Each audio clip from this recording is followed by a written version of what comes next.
আসসালামু আলাইকুম। আজকে সর্বশেষ সংবাদ জানাবো আমি নুসরাত। প্রথমেই জানিয়ে দেব সংবাদ শিরোনাম। শোকজ করলে সবার আগে তারেক রহমানকে করা উচিত বললেন এনসিপি। বিক্ষোভকারীদের আত্মসমর্পণের জন্য 3 দিনের সময়সীমা বেঁধে দিল ইরান। বিএমডিসি নিবন্ধিত নয় এমন ডিগ্রি ব্যবহার, জামাত প্রার্থী ডক্টর খালিদুজ্জামানকে শোকজ।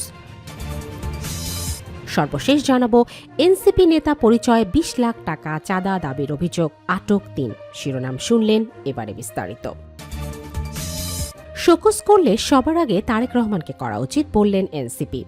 নির্বাচনী আচরণবিধি ভঙ্গের অভিযোগে কারণ দর্শাতে হলে সবার আগে তা বিএনপি চেয়ারপারসন তারেক রহমানকে করা উচিত বলে দাবি করেছেন জাতীয় নাগরিক পার্টির এনসিপির আহ্বায়ক নাহিদ ইসলামের মুখপাত্র আসিফ মাহমুদ সজীব ভূঁইয়া। সোমবার 19 জানুয়ারি রাষ্ট্রীয় অতিথি ভবন যমুনায় প্রধান উপদেষ্টা মোহাম্মদ ইউনূসের সঙ্গে বৈঠকের পর সংবাদ সম্মেলনে এসে তারা এই দাবি করেন।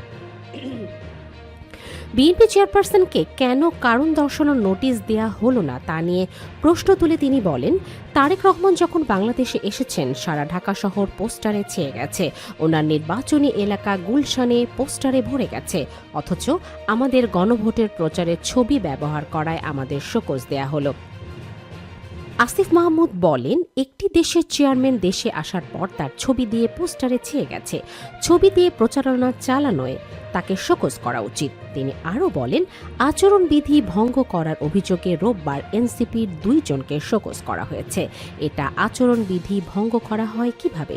এটা ছিল গণভোটের প্রচারণা। উল্টো দিকে দল প্রতীক বা ব্যানার নিয়ে প্রচারণা চালাচ্ছে, তাদের বিরুদ্ধে ব্যবস্থা নেওয়া হচ্ছে না। উদ্দেশ্যমূলকভাবে এরকম শোকজ দেয়া হচ্ছে। এনসিপির 2 নেতার শোকজ তুলে নিতে হবে এবং জনগণের কাছে ব্যাখ্যা দিতে হবে বলে বলেন তিনি।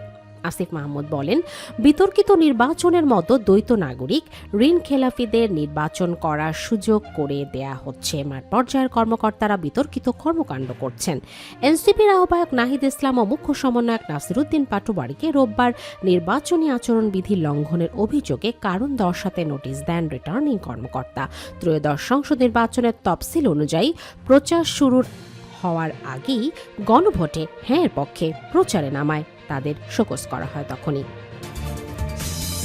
বিক্ষোভকারীদের আত্মসমর্পণের জন্য 3 দিনের সময়সীমা বেঁধে দিল ইরান।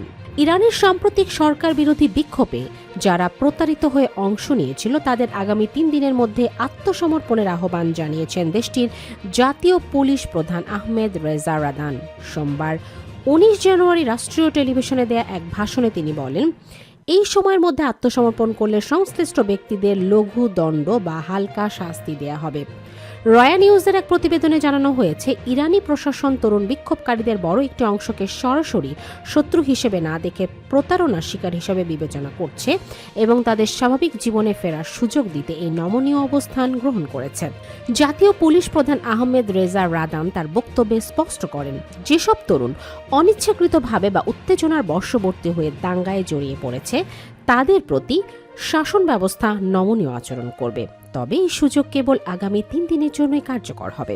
অন্যদিকে ইরানের প্রেসিডেন্ট মাসুদ পেজিশকিয়ান দেশের অভ্যন্তরীণ পরিস্থিতি এবং সর্বোচ্চ নেতা আয়াতুল্লাহ খামেনির নিরাপত্তা নিয়ে অত্যন্ত কঠোর হুঁশিয়ারি উচ্চারণ করেছেন। সামাজিক যোগাযোগ মাধ্যম এক্সকে দেয়া এক বার্তায় তিনি সতর্ক করে বলেন যে আয়াতুল্লাহ খামেনিকে লক্ষ্য করে কোনো ধরনের হামলা চালানো হলে তা ইরানের পক্ষ থেকে পূর্ণমাত্রার যুদ্ধ হিসাবে গণ্য করা হবে। প্রেসিডেন্ট পেজিশকিয়ান গত 2 সপ্তাহে রক্তক্ষয়ী বিক্ষোভের নেপথ্যে যুক্তরাষ্ট্রের দীর্ঘদিনের অমানবিক নিষেধাজ্ঞা ও শত্রুতাকে দায়ী করেছেন। তার মতে, বর্তমানে ইরানিদের জীবনে যে চরম আর্থিক কষ্ট ও দুরবস্থা বিরাজ করছে তার প্রধান কারণ হল মার্কিন সরকার ও তাদের মিত্রদের বৈরী আচরণ। তিনি দাবি করেন যে সাধারণ মানুষের এই অসন্তোষকে পুঁজি করে বিদেশি শক্তিগুলোর অস্থিতিশীলতার সৃষ্টির চেষ্টা করছে। এর আগে গত শনিবার 17 জানুয়ারি মার্কিন প্রেসিডেন্ট ডোনাল্ড ট্রাম্প ইরানের বর্তমান নেতৃত্বের পরিবর্তনের আহ্বান জানিয়ে বলেছিলেন যে দেশটিতে এখন নতুন নেতৃত্ব খোঁজার সময় এসেছে। ইরানের বর্তমান রাজনৈতিক পরিস্থিতি এখন চরম উত্তেজনার মধ্য দিয়ে যাচ্ছে। এদিকে ট্রাম্পের উস্কানিমূলক বক্তব্য এবং অন্যদিকে অভ্যন্তরীণ বিক্ষোভ সামাল দিতে সরকারের এই ক্ষমা ও কঠোরতার মিশ্র নীতি দেশটির ভবিষ্যৎ স্থিতিশীলতার উপর বড় প্রভাব ফেলতে পারে বলে বিশ্লেষকেরা মনে করছেন। 3 দিনের এই সময়সীমার পর নিরাপত্তা বাহিনী দাঙ্গাকারীদের বিরুদ্ধে আরও কঠোর অভিযানে নামতে পারে বলে ধারণা করা হচ্ছে। এরই মধ্যে তেহরান সহ বিভিন্ন প্রধান শহরে নিরাপত্তা ব্যবস্থা জোরদার করা হয়েছে এবং গুরুত্বপূর্ণ পয়েন্টগুলোতে পুলিশ ও আধা সামরিক বাহিনী মোতায়েন রাখা হয়েছে। বিএমডিসি নিবন্ধিত নয় এমন ডিগ্রি ব্যবহারে জামায়াত প্রার্থী ডক্টর খালিদুজ্জামানকে শোকজ। অনুমোদনহীন ডিগ্রি ব্যবহার করার অভিযোগে বাংলাদেশ জামায়াতে ইসলামের মনোনীত ঢাকা 17 আসনের সংসদ সদস্য পদপ্রার্থী এবং বাংলাদেশ ফার্টিলিটি হাসপাতালের চেয়ারম্যান ডাক্তার এস.এম. খালিদুজ্জামানকে কারণ দর্শানোর নোটিশ দিয়েছে Bangladesh medical and dental council BMDC. সোমবার 19 জানুয়ারি বিএমডিসির ভারপ্রাপ্ত রেজিস্ট্রার ডক্টর মোহাম্মদ লিয়াকত হোসেন স্বাক্ষরিত এক নোটিশে এই তথ্য জানানো হয়। অভিযোগের বিষয়ে লিখিত ব্যাখ্যা দিতে তাকে 15 কার্যদিবসের সময় দেওয়া হয়েছে। তবে ডক্টর খালিদুজ্জামান দাবি করেছেন এটি রাজনৈতিক উদ্দেশ্য প্রণোদিত এবং তাকে হেয় করার চেষ্টা। বিএমডিসি নোটিশে বলা হয়, ডাক্তার এস.এম. খালিদুজ্জামান তার প্রচারপত্রের নামের পাশে MSc in clinical embryology and pre implantation genetics ভারত ডিগ্রি উল্লেখ করে চিকিৎসা কার্য পরিচালনা করছেন এমন অভিযোগে কাউন্সিলরের কাছে আসে। নোটিশে উল্লেখ করা হয়, বিএমডিসি কর্তৃক স্বীকৃত নয় এমন ডিগ্রি ব্যবহারে রোগীর সঙ্গে প্রতারণার শামিল এবং এটি Bangladesh medical and dental council আইনের পরিপন্থী ও শাস্তিযোগ্য অপরাধ। এ বিষয়ে অভিযোগকারী আব্দুল কাদের নামের একজন ব্যক্তি প্রচারপত্রের কপি সহ কাউন্সিলকে অবহিত করেন। বিএমডিসি জানিয়েছে অনুমোদনহীন ডিগ্রি ব্যবহারে রোগীর সঙ্গে চিকিৎসকদের প্রতারণা এবং এটি শাস্তিযোগ্য অপরাধ। আইনের লঙ্ঘনকারী ব্যক্তি 3 বছর পর্যন্ত কারাদণ্ড ও 1 লাখ টাকা জরিমানা অথবা উভয় দণ্ডে দণ্ডিত হবেন। অপরাধ পুনরাবৃত্তির ক্ষেত্রে প্রতি বছর 50,000 টাকা অতিরিক্ত জরিমানা আরোপ করা হবে। এ বিষয়ে বিএমডিসির রেজিস্ট্রার ডক্টর মোহাম্মদ লিয়াকত হোসেন গণমাধ্যমকে বলেন, আমাদের কাছে একটি অভিযোগ এসেছে। অভিযোগের পরিপ্রেক্ষিতে ভেরিফিকেশন করে দেখা গেছে এমবিবিএস ডিগ্রির পর ডক্টর খালিদুজ্জামানের অতিরিক্ত কোনো ডিগ্রি বিএমডিসিতে নিবন্ধিত নেই। সে কারণেই তাকে শোকজ করা হয়েছে এবং তার বক্তব্য উপস্থাপনের সুযোগ দেওয়া হয়েছে।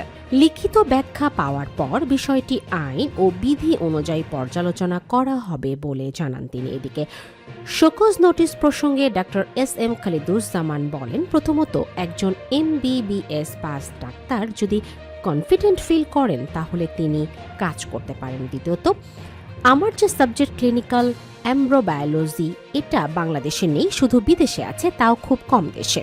একই সঙ্গে বাংলাদেশে এই কাজের যা কিছু হয় তার প্রায় 80% আমার হাসপাতালেই হয় এবং আমি করি।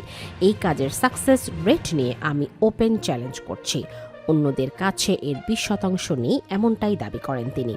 ডিগ্রি ব্যবহারের অভিযোগ প্রসঙ্গে ডক্টর এস.এম. খালিদুজ্জামান বলেন, আমার কোনো পরিচয়পত্রে বা হাসপাতালের অফিসিয়াল ডকুমেন্টে এই ডিগ্রি ব্যবহার করা হয়নি। তবে একটি প্রমোশনাল ভিডিওতে ডিগ্রিটি ব্যবহার হয়েছে, এটা আমার নজরে এসেছে। এটি বিজ্ঞাপনী প্রতিষ্ঠানের ভুল। এটা কোনো গুরুতর বিষয় না উল্লেখ করে জামায়াতের এই প্রার্থী বলেন, যেহেতু এই ডিগ্রিটি বাংলাদেশে নেই তাই আমরা অনুমোদনের জন্য বিএমডিসিতে আবেদন করব। রাজনৈতিক উদ্দেশ্যের অভিযোগ এনে ডাক্তার খালিদুজ্জামান জানান, বিষয়টি রাজনৈতিকভাবে উদ্দেশ্য প্রণোদিত। তার ভাষায়, আমাকে রাজনৈতিকভাবে হেয় করার চেষ্টা করা হচ্ছে। শাকসুর নির্বাচন স্থগিত নানা ইস্যুতে তারা কোনো কুল কিনারা না পেয়ে বিভিন্ন প্রতিষ্ঠানের ঘাড়ে বন্দুক রেখে কাজ সরানোর চেষ্টা করছে। এটা স্রেফ রাজনৈতিক কারণে করা হচ্ছে।